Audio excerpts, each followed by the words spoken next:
to Z book. So let's have a little fun. Like, what would be something that you would have underneath, like the T? Let me just quickly, P would be pathological lying. Ooh, that's a good one. Yes. Yes, that's a big, huge emotional, that's something emotional abusers use all the time. Yes, it's a very common one. I like that. What about M?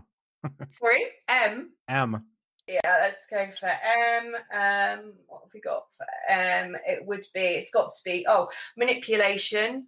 Oh, but yeah. I would also have things like manufactured soulmate, manufactured, and that, because it is a manufactured relationship and it wasn't real. And I think that's part of the pain coming out of it, is that realizing, one of the big questions for me was, oh my God, did he actually love me? That was a big one for me. So manufactured soulmate. I personally haven't heard that phrase before.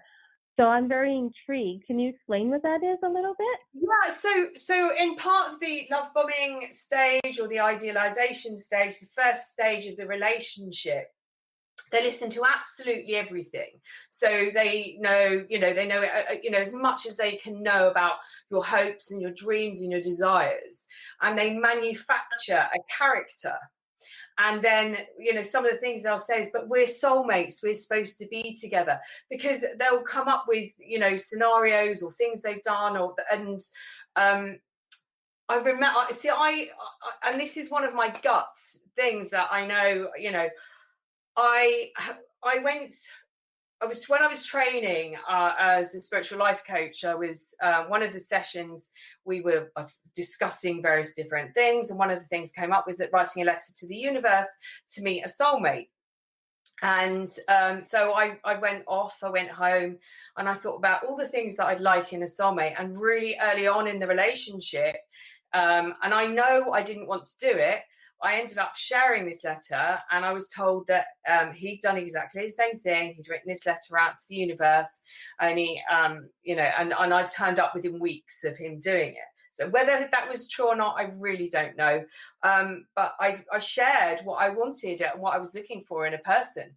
So but this is one of the statements that, we're soulmates. So they manufacture the relationship to become a manufactured soulmate. So they're persuading you that this relationship is on a soul level meant to be. Yeah, let's go down that road a little bit more yet. And it's very interesting because I never heard of the term manufactured soulmate either, but it's kind of fascinating. And you mentioned about how they, meaning the other person or the toxic person, will manufacture something.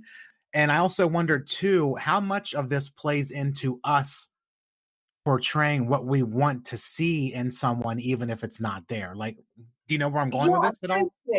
Yeah, that is such a brilliant question, because I actually, I've written an article. I wrote 3 articles last summer. One was called Idealization, one was called Discard, and Devaluation, the third was Discard. And I wondered whether some of this was being mirrored back. And my question was, are we actually falling in love with ourselves?